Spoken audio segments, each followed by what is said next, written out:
Classy lady, Mizz Lowe in the building today, y'all. Y'all go on that YouTube page, The Lounge, and share it. Like it and share it. Danny boy. Hey, Emma, share this, girl. Danny boy. Hello. Welcome everybody to the lounge. We're your hosts, Marlena and Danny Boy. Right back at you, Hi, baby. Danny, how are you today? Without mostly, but I'm holding on. Hey, as long as you're holding, that's all that matters. When you stop holding, we got a problem.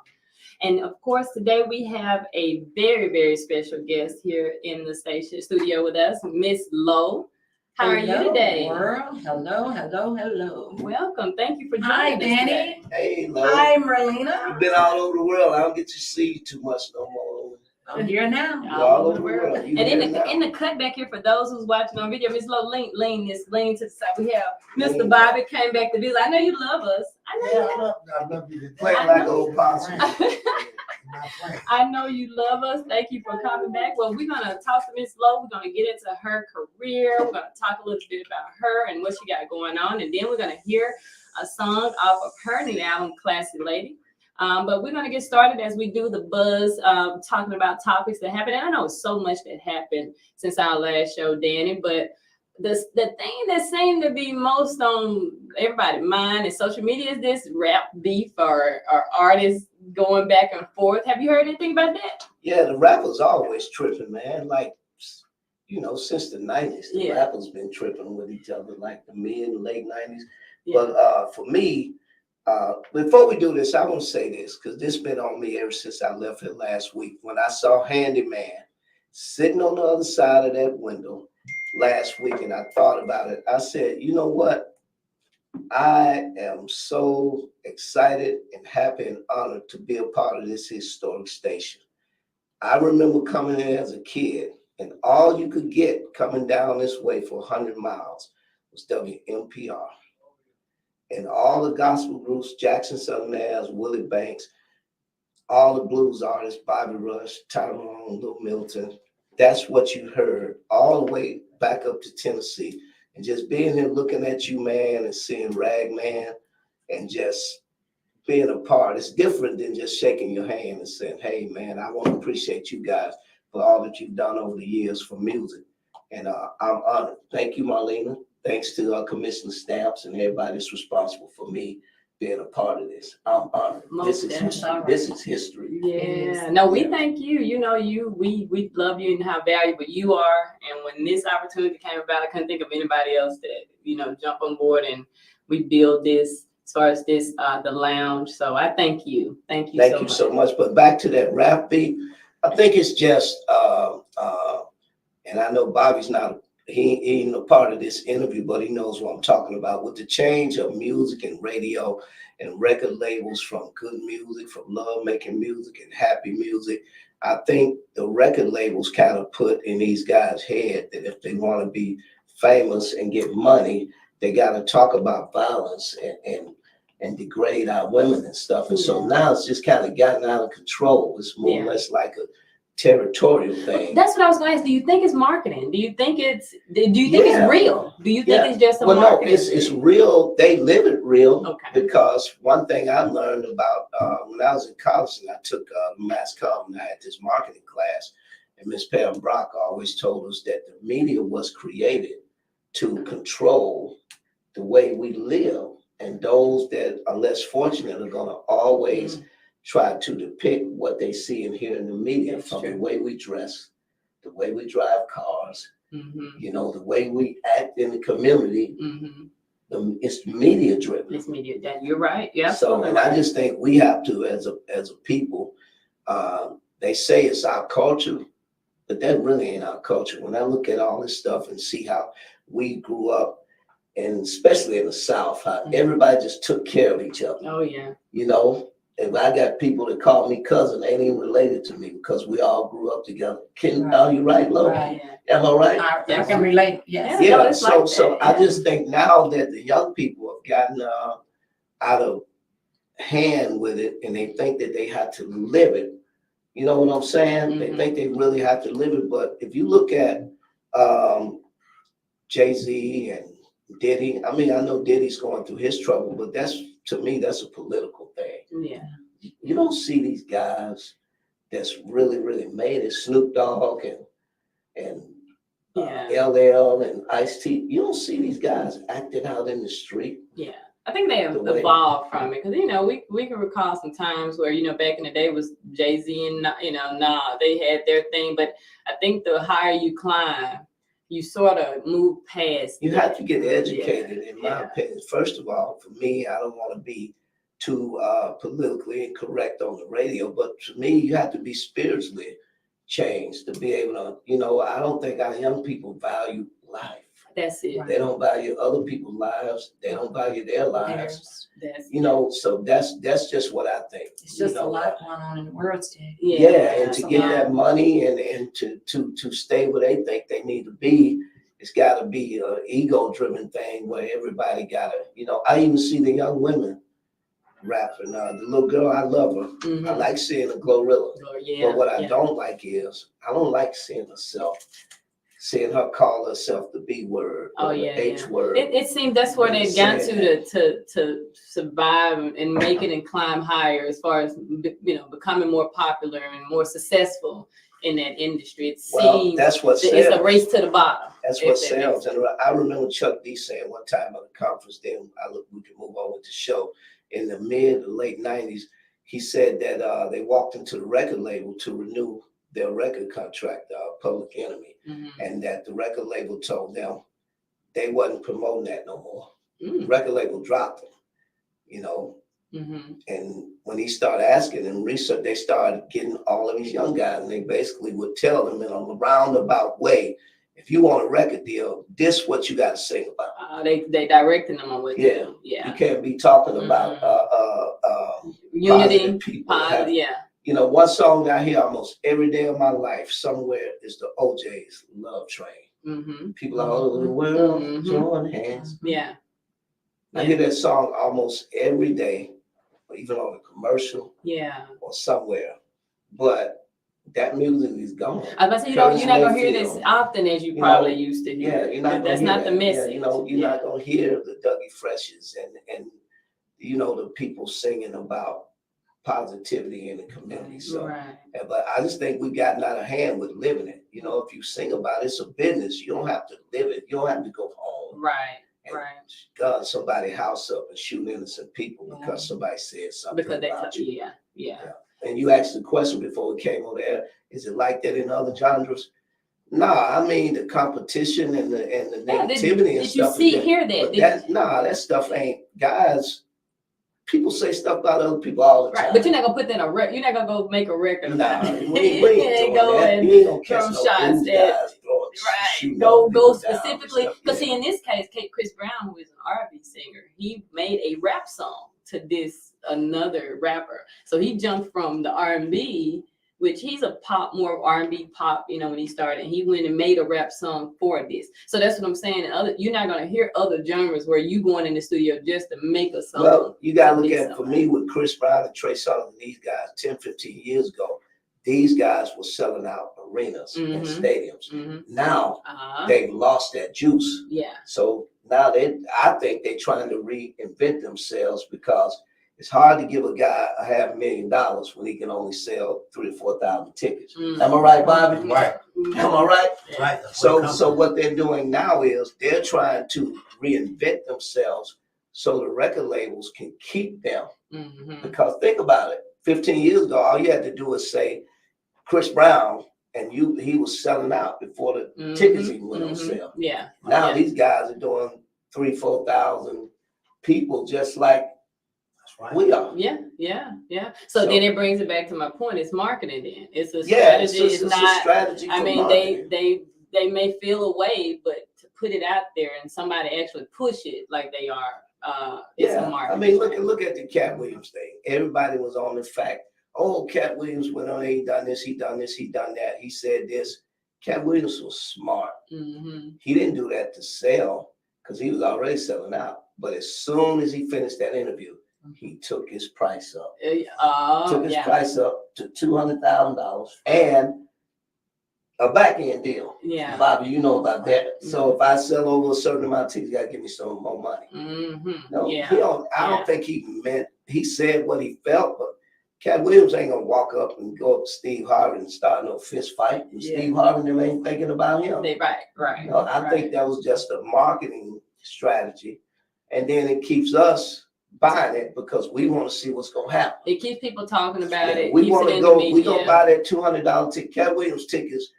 The lowest ticket was like $79 and something for nosebleed, up to $350. Yeah. That's because we want to come. We want to see what's getting ready to happen. Yeah. So chaos sells. Chaos, drama, turmoil sells. It's sad, but hey. So that's where I'm going. Yeah, that's my take on it. That's just my take on it. I don't really try. I try to stay positive and even if you say, because people have the right to say what they want to say, whatever come out of their mouth, whatever they feeling at the time.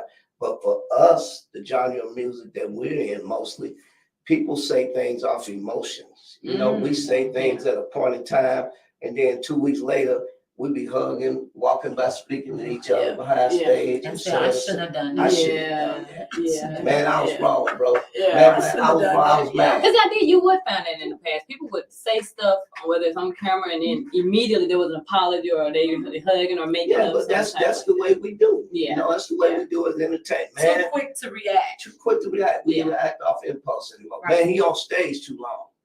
Or the promoter. Oh, why he doing? He ain't say nothing. Then he say he ain't gonna book you no more. And then the next show, hey man, man, I'll see if I can get you to come. That's just life. It's just the way we live it and the way we take it. So for me, I try to just pray and ask God to help me deal with people with humbleness and stay away from negativity and confusion, confrontation. Because we all are going to say something at some point in time about something we don't agree with somebody. It's just about, for me, it's the way you receive it. Yeah. Somebody asked me the other day, and I'm moving on, why you do this on your show? Why you got Bobby Rush and Calvin? Why you just didn't have them at 2 different times? I said, because I want to. Right. Oh, you getting smart. No, I'm not getting smart. That's just what I choose to do. Yeah. So for me, my thing is the people that's buying tickets say to me, the older people say, them young hear something, we want to hear this. Yeah. And then the young people say, yeah, we done heard Bobby Rush for years, but we like this. So my thing is, let's give them the best of both worlds. That's it. Bring Chrisette Michelle, bring a little R&B. Because it's that environment. You're trying to create that where you can have Bobby, Calvin, and Chrisette in one space. That's the thing is for me. But that's the customer service and to give the people what they want. Yeah. So. Well, that's it on that. I'm glad I got your input on that. Again, I've been hearing that. I said, well, that's something I definitely want to discuss and see what's what. But hey, chaos sells, as I said before, and that's just it sells with the young people. We don't want that mess. No. Well, it sells with, they know who to target and they know what's gonna work for their people. So we're gonna pause. When we come back on the other side, we will be talking with Mizz Lowe, and we're gonna get all into everything as far as your career and what you got going on. So we're going to take a break and we'll be back.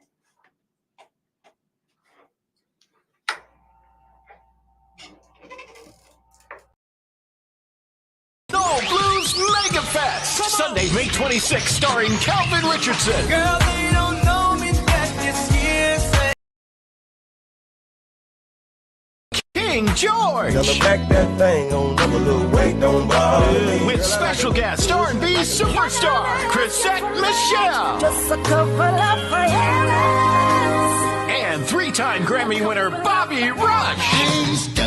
Sunday, May 26th, Sam Coopwood Park, 880 Highway 4 East, Holly Springs, Mississippi. Gates open at 12 noon, showtime 5 p.m. You'll also see Stacey Adams.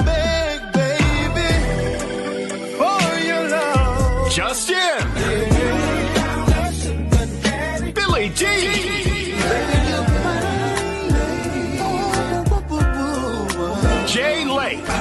a party. Come on and ride with me.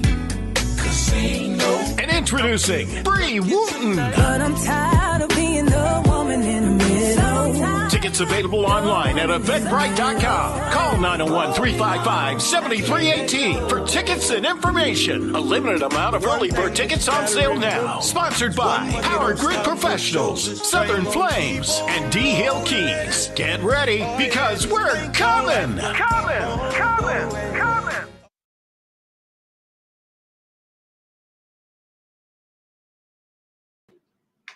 All right. And welcome back, everyone. And as I stated before, we have Mizz Lowe in the studio with us today. Classy lady. The classy lady. The classy woman. That's it. How are you today? I'm doing fine. I know you were just telling me y'all been traveling. Y'all been everywhere. Where y'all did the show? What was it, Saturday? And then before that, where were y'all? Where did you? I know you came from. I know you had quite a few, and then after this, you have a few things. We just come out of Jersey. Okay. So we was in New Jersey for about 2 weeks.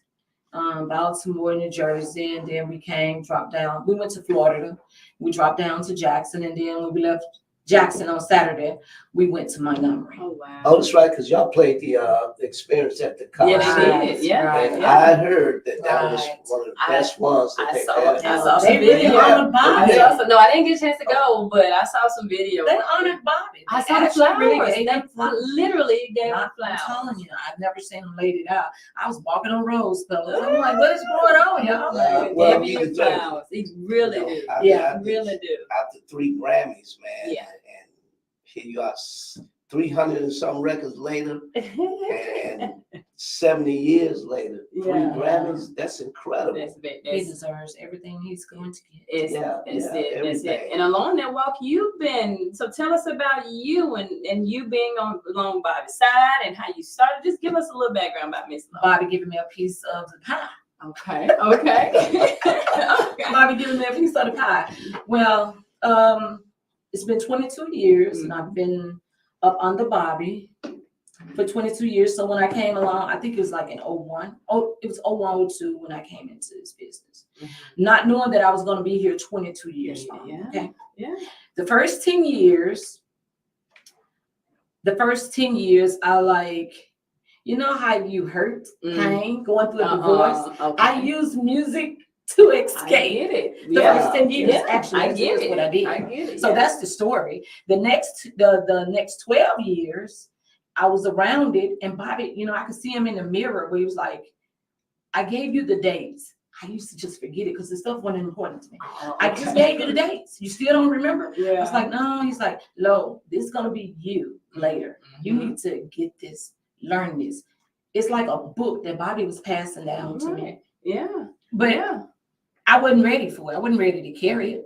Yeah. I mean, when I first got with Bobby in 2002, I remember Bobby taking me to the studio. We had some musicians that was in Bobby's band, which was Terry Richardson, Okay. Hot Dog, Bruce, all of them. Terry told Bobby, said, you need to record her. You need to record Was that her. Terry, the bass player? Terry Richardson, right. He's the singer. Okay. I saw Right. that. He told Bobby, you need to record her. Bobby took me to the studio, the guys up in Memphis.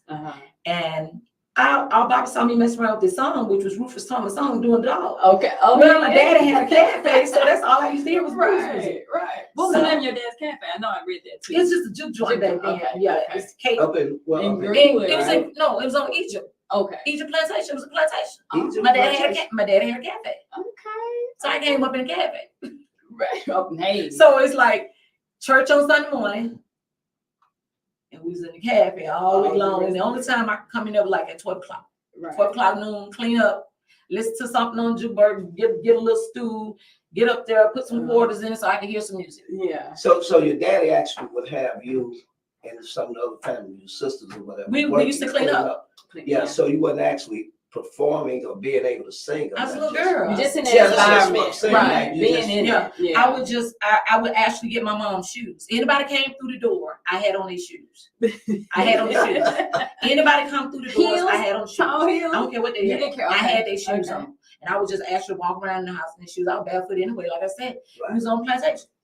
Egypt That's what we did. plantation, I've seen that. That's up in the Mhm. Delta. So it's near. You said It's It's right outside of Kruger. Which So county? which way are you going? If you're going south, if you're going south, then it's gonna be Egypt, Kruger, Sugar. Somebody. If you're coming north, Kruger. I think I'm telling you, if you're coming north, then it's gonna be, if you're coming north of Jackson and you come in 49, it's going to be Chula, Kruger. First it's gonna be Lexington. So it's outside of Lexington, right? Around that area? Holmes County, is that? It's Holmes County. Holmes County. You're right, Lexington. Uh-huh. Lexington is a part of Holmes County, but this is going to be Chula, Kruger, Egypt. Oh, I get you. Egypt's a little bit of small town. No, I get you. plantation. I get you. That gospel group. Right. Johnny DeLay. Right, there you know. That's where he from. Right. The fantastic Valley Notes. Yeah. Exactly. Yeah. All right, but I'm telling you, I used to actually be on the front row watching them in our church, Okay. in the church. Yeah. Because back then, that's where we all come from. But I just told you my daddy had a cafe. So, but still, and that's what I used to do. I used to put on the shoes and used to walk around the house and walk in the cafe. Wow. So this blues is just like a part of your everyday life. Right. It was like I was already there. It was already there for me. The music was already there for me. Yeah. So when I got on the road with Bobby wasn't a stranger, because my mama, when she used to buy the albums, they would actually put them on the wall and put a nail in them and put them there. That. So when I saw Bobby said, "Hey, Sue," Bobby, I wasn't stunned because I already knew he was. Yeah. Yeah. And I went and I told my husband, because at that time I was married. I said, "I just seen Bobby." You know what he said? "Girl, come on here." I ain't seen nobody. I said, "This is Bobby." The very next week, we was at the state fair, and I saw Bobby again. I said, "I saw that man. That was Bobby." And like I said, I was married then. Yeah. At that time, everything got rocky. I used, when Bobby came along, Bobby was the only thing that could take me away from my hurt and my pain. Yeah.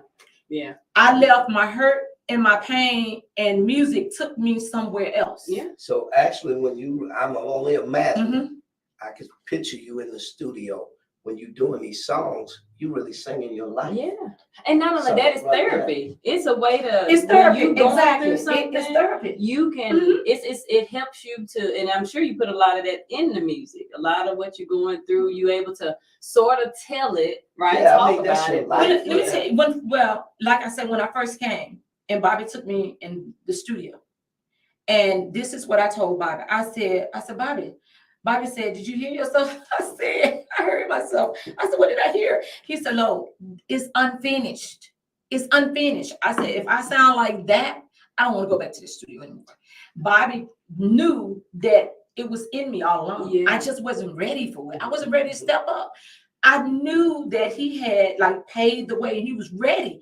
I just wasn't ready. Yeah. I wasn't ready. But it's honorable of you to say that publicly. Yeah. Because a lot of artists will just go and record, and it don't matter. Like, to them, as long as I got a record. No, it wasn't I didn't even like what I know. I had no struggle. I had nothing. And I'm gonna tell you something. I had to make it up in my mind. I had to make it up in my mind. Like I say, now, the first 10 years, I explored everything, and everything was having fun. Yeah.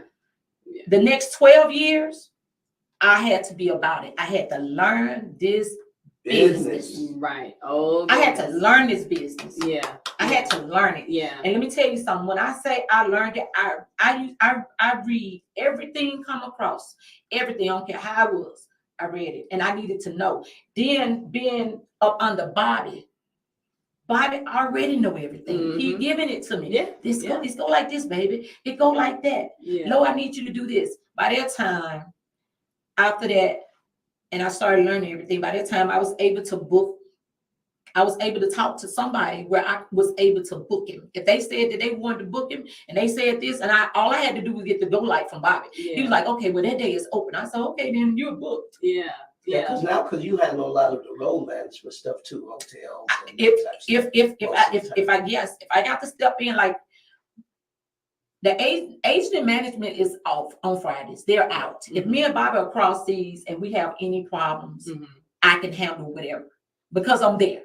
Well, That's like when just you what deal with somebody like me that's gonna bug that. I can handle you too. I Yeah. handle all of it. I can handle all So of it. how did learning the business and especially helping Bobby help you to get your music and stuff together? Did that affect you any? Okay, it was like this. It had to be where Bobby told, which is management that helps me. Mhm. Jazz already knew the business. Yeah. I just didn't know the business. Yeah. Yeah. She came and she did a lot of foundation and told Bobby said, get her ready because she ain't gonna listen to nobody. Yeah.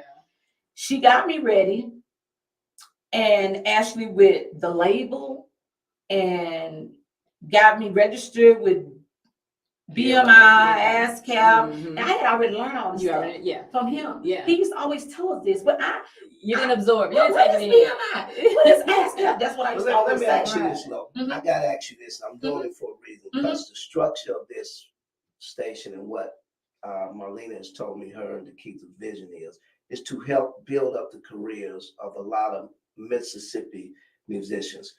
When you say the things you say, and then you have guys around you in the band or whatever that's been doing this a little longer than you, and they don't know a lot of this stuff that you're learning now. How does that make you feel as far as presenting it and putting it out to where other people that were in your place can say, hey, now Mizz Lowe did this? Because you got a lot of young art. You got a lot of that. 22 years is a long time. I mean, I've been knowing you most of that time, but just looking at you, I wouldn't think that you've been in this business that long. But to help build up some of these newer artists and you being a role model, because a lot of these younger, especially female artists, look up to you. And you have these guys in the band that's been doing this all their life. And most of them don't know this stuff that you're talking about now.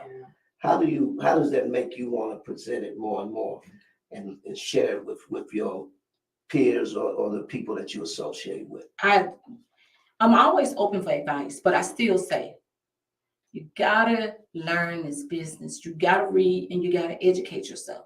There's so much.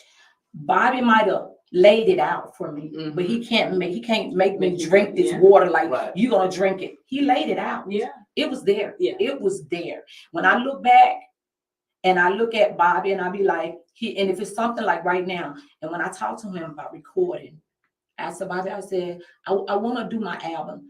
I didn't want to do my album because I wanted an album. I wanted to do my album for my future because I knew where I was headed. Right. I saw all the dialogues and all the things that Bobby has laid out for me. I saw this.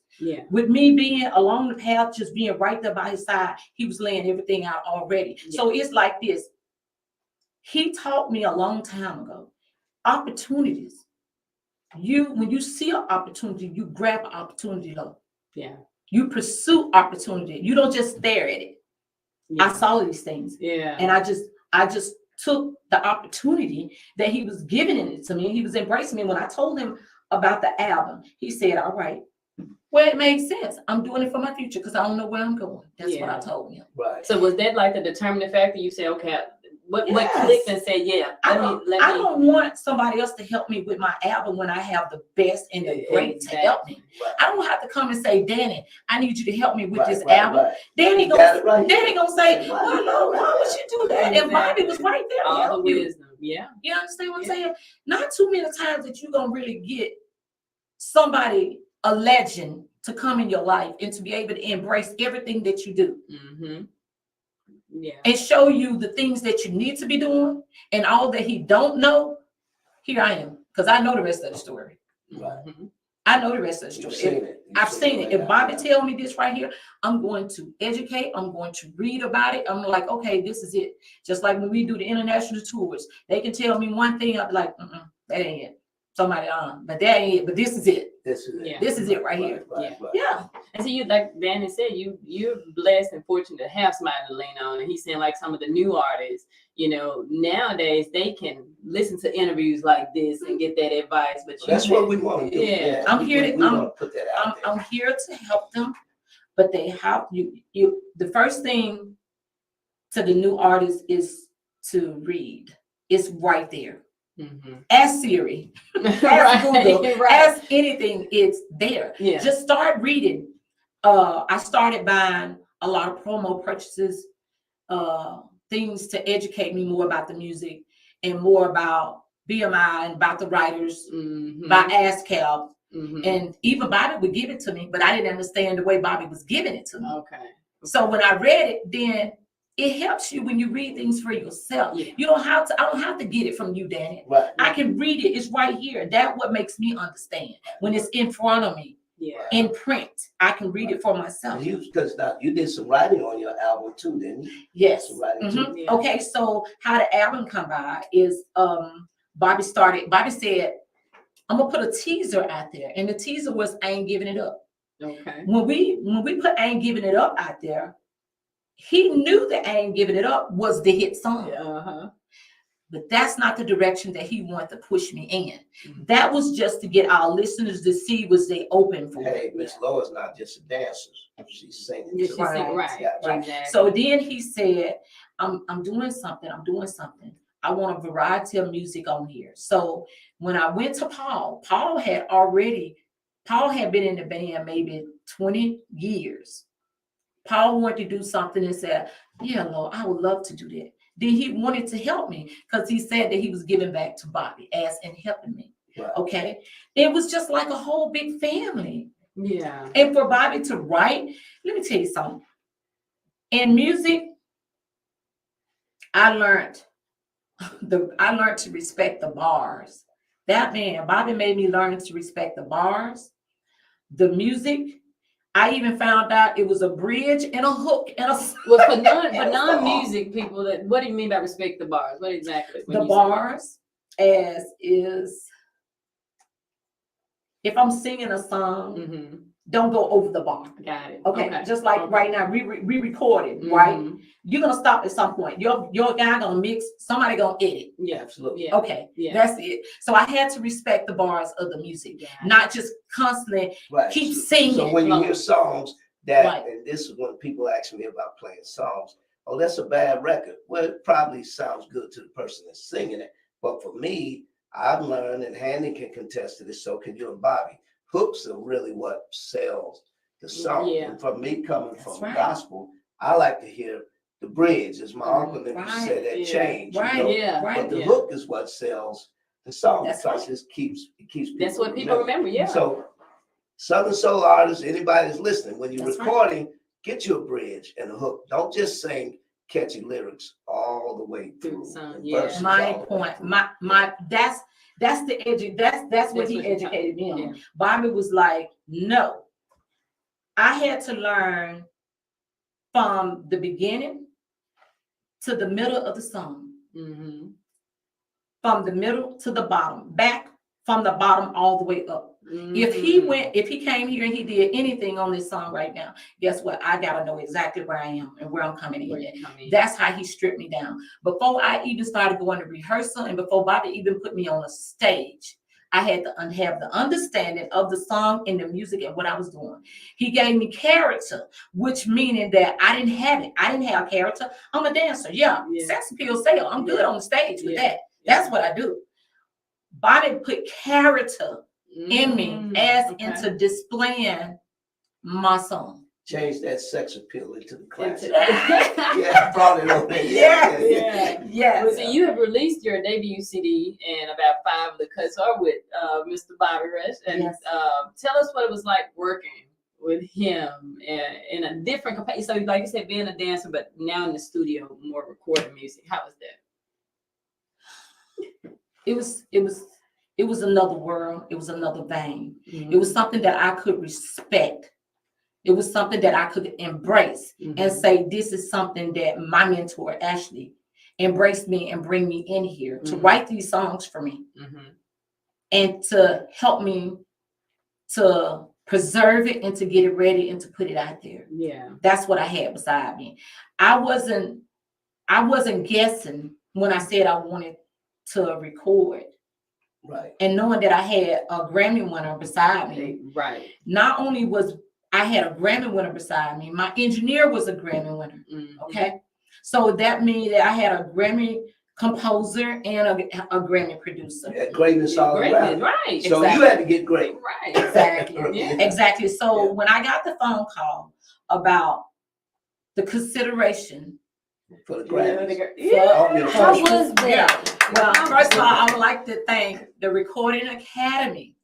I thank them. I thank them so many times because I was overlooked. Like I say, 10 years, I was exploring. The other 12 years, I learned this business. 5 years, I came forth with an album.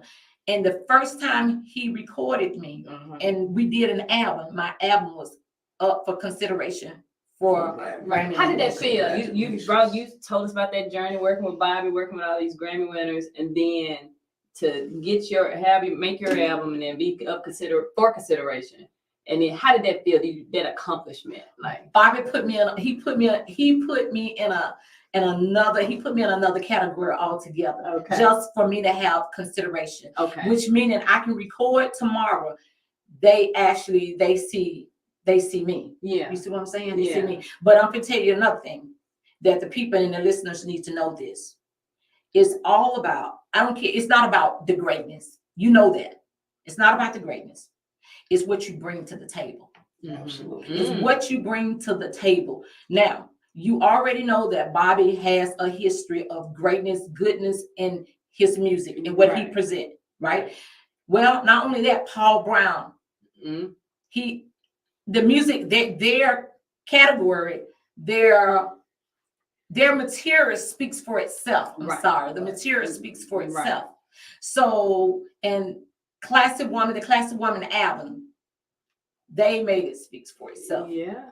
2023. Well, let's hear it. Let's play something. Can we play something? Well, let me cue up. Let's see which one. Let's do Honey Tree. Let's do Honey Tree. Yeah, I like Honey Tree. I think Honey Tree is a favorite. Bobby wrote the help. Bobby wrote that. He's so mad. Bobby wrote that for us, for young guys. Baby. He wrote that for young guys. You'll be Yes, baby. He said, I know what you need. I know what you need. Well, we're gonna pause. We're gonna play Honey Tree, and we'll be back on the other side.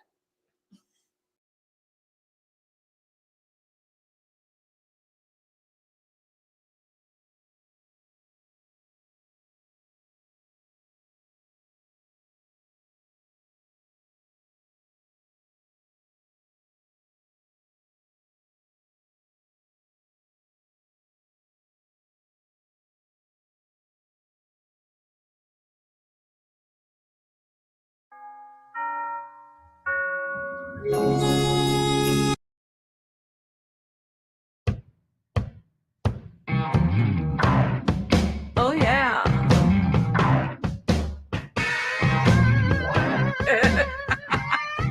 Oh yeah. Got something to tell you, ladies, that you can't do. You can't make honey the way that I do, 'cause I'm a queen bee. I got a heart streak. Oh yeah.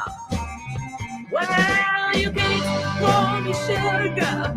Sugar never was so sweet. Oh yeah.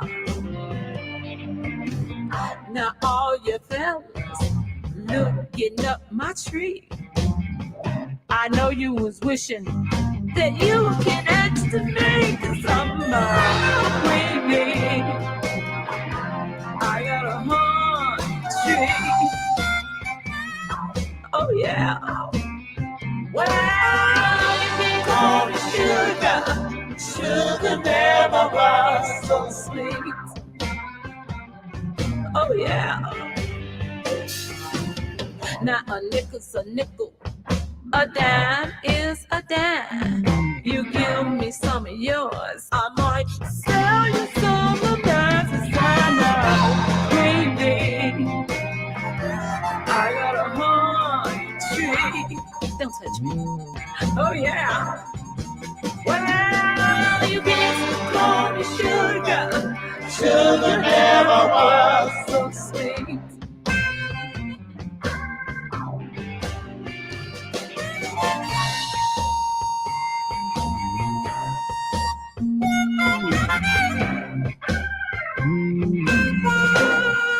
Oh yeah.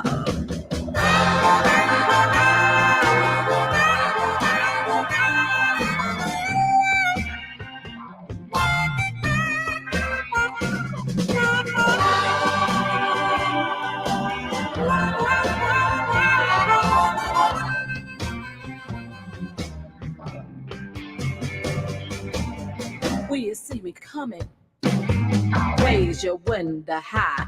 You can smell my sweet honey. As I'm passing by the summer evening, I got a hunch tree. Oh yeah. Well, you can call me sugar. Sugar never was so sweet. Oh yeah. Now when you see me sweating when I'm on the stage, that ain't nothing but sweet honey running down my face, 'cause I'm weeping. I got a heart tree. You better not touch it. Oh yeah. Well, you can call me sugar. Sugar never was so sweet.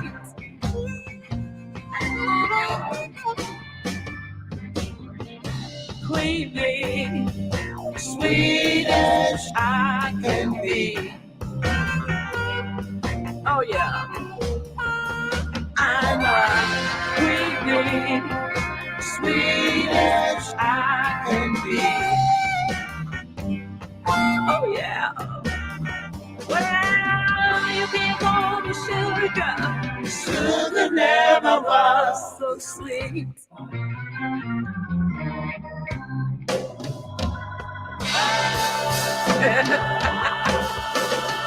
Oh yeah.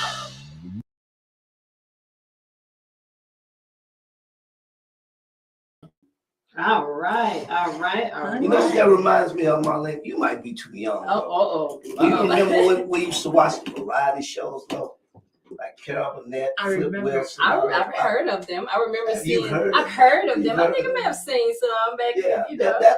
that's what that record reminds me of. How the artists used to come out on the variety show, like Flip Wilson and Red Fox and the Jacksons, and just, you know, do a routine like that. Yeah. That's a good record. So Bobby Bowman, I hear him on the harmonica back there playing. And tell me about that record. How did that come about? And we have this beautiful Honey Tree song here. Okay, well, Bobby told me to sing it. I wasn't singing it right. Period. I just wasn't singing it right. Okay. He told me, he said, no, I don't want to hear that. I said, what you want me to say? I need you to say something, say anything. Yeah. And when I said it, nope, that ain't it. Say it again. Okay. I said, okay. And I went in the booth and I came back out. Nope, do it again. I went in there the last time. That's it. He jumped up in the air. That's it. She Yeah. did it. She nailed it. Yeah. Then at that particular time, I had a script and I was just reading. So I learned half of it and didn't know all of it. Yeah. So I had to learn all of it. Right. So when I learned that, I didn't have a problem with it. Then I had to put me into it. Right. Oh yeah. I had to put me into So it. basically, Bobby produced you. Yeah. And I'm going back to what we're trying to do here. I always produce. Educate these younger artists. Yeah. I tell people a lot of times, like, you need a producer. You can sing. Well, I produce my own stuff. I mix my own stuff. I do.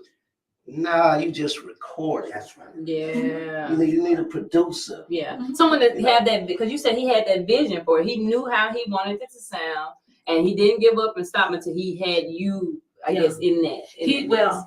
Bobby and Paul always, like I say, this is something that they've always done. Bobby and Paul. Yeah. They always done it. So, but when I came in the studio, Bobby told Paul's tracks. Bobby had to hear the track. He had to hear what Paul had gave me. Then Bobby had to write to the track because I couldn't hear the track. Yeah. So it's a difference. So now he showed me what I can't do. Yeah. I can't hear a track that is for me. Okay. I can't hear nothing for me. He hear it and he can write to it instantly. Yeah. Where he say, that's fine, Lo. It's okay. It takes time. It comes with time. Yeah. It comes with time. You'll be able to hear and you'll be able to hear what you want. I was gonna ask, do you find yourself getting it? Oh yeah, it's there. Yeah. It's totally there now. Yeah. It's just that I can't write to it when it's already down. I can't write to it. Yeah. I can't do that. Yeah. Well, let me ask Bobby this since he's back there. Recording is basically structured, right? It's like producing it. A song has structure. Am I correct? And I'm doing this for a reason. I already know the answer. And Lo just gave us the answer. This way? Yeah, Okay. yeah. I can talk real my loud. way. Turn it my way. You want to get it that That's way? good. Okay. All song has structure, but people don't want to follow the structure to a song. A song will tell you where it needs to go. You can't how to push a song in a direction that it don't want itself to go. Okay. Unless you this quality singer that can take a song and turn it upside down and sing it on the beat and off the beat, before the change or after the change. Like Luther Vandross. Like would Luther, do. you say he Luther don't could ever do know where that. he come in at Yeah. because he knows where to go You out know at. where to go. Yeah. See, if you don't know, if people know where to come in at, you don't know where to go out.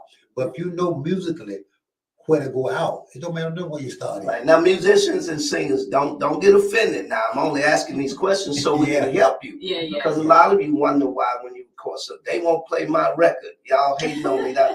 No, it's not that. Even Handy, when he listens to a song, he can probably tell the first 8 to 10 seconds if that song is going to be something that people will accept. Yeah. Because recording is about structure. And get you a producer, really, not your buddies that can write, because y'all want to make sure you keep all the money. Go find you somebody that's got hit records. Yeah. That's right. That's what I would say. Well, that goes back to what Mizz Lowe was saying, having Bobby there. And so if you have that access to that wisdom, you know, hone in on it. Take advantage. Be willing to listen. If you don't, reach out to them. If you got talent, a real songwriter and a real producer, they want to work with you. Bobby, I never knew where I was going in music. Yeah. Not that. I didn't know that. Because it's sort of hard for me to like try to digest that. And I have a lot of things going over here. You got a day job, you're a medical assistant here, you're customer service representative over here. You got a lot going on. Then you have to gig on the weekend. And then he's trying to write, and he still comes back and tell me he would get his harmonica and how to put me in the key. And a lot of times on the stage, I couldn't record with him. Yeah. He's like, no. You gotta get the keys right. Let's get the keys right. No. And guess what? And I started hearing it. He said, now you feel what I'm saying. Yeah. You cannot come out correctly if you don't start correctly. Yeah. Yeah. You got it now, because the last show I saw you on stage back there tuning the guitar. Yeah. Hey, boy, you out of tune. I saw you. See, I be watching this stuff. Yeah. Yeah. So, as an emerging recording artist, tell us how it feel to have your seat. You talk about for a Grammy consideration and being, you know, having Bobby them, you know, what was that feeling when you got that call, and what do you think as far as the next album, next record, to go into that so you can, you know, get consideration and have the Grammys?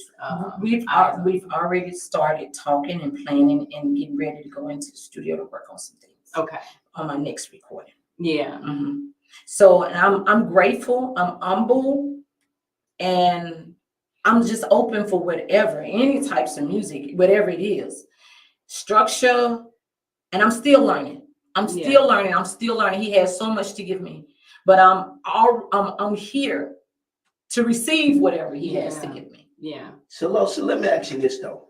Doing this in what we call the Chitlin Circuit here, and Bobby explained to me why they called it the Chitlin Circuit, because they used to pay them with chitlins, with crackers and stuff. But then when you go over to these arenas, especially overseas, and you see how these people embrace you and they know you, and that feeling, does that make you feel like, hey, this work is not in vain? I know it's not in vain. Yeah. I mean, for me, here, this is home for us.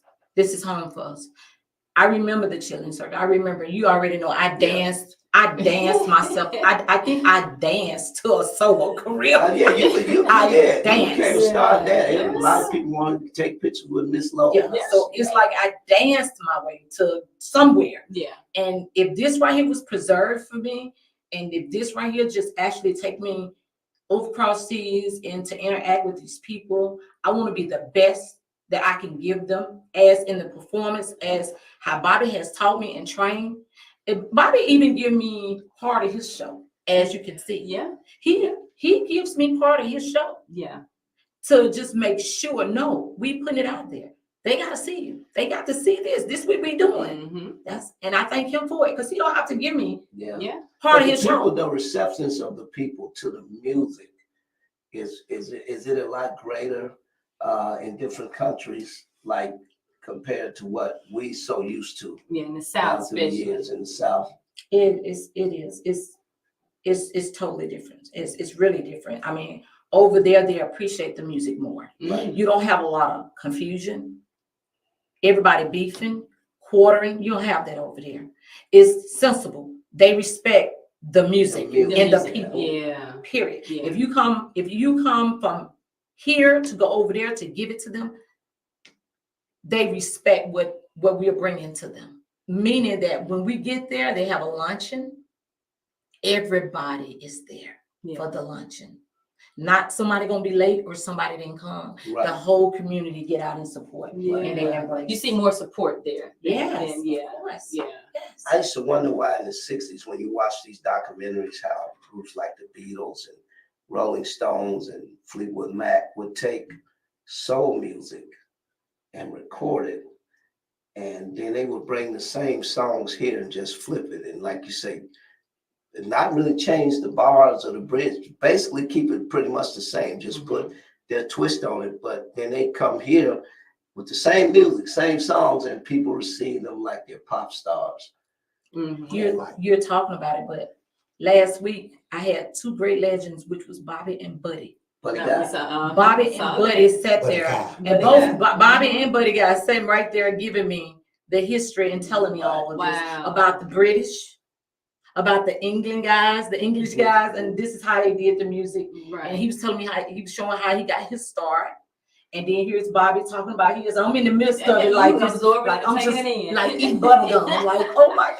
Taking it all. I'm gonna tell everybody a story. I'm gonna put this out here.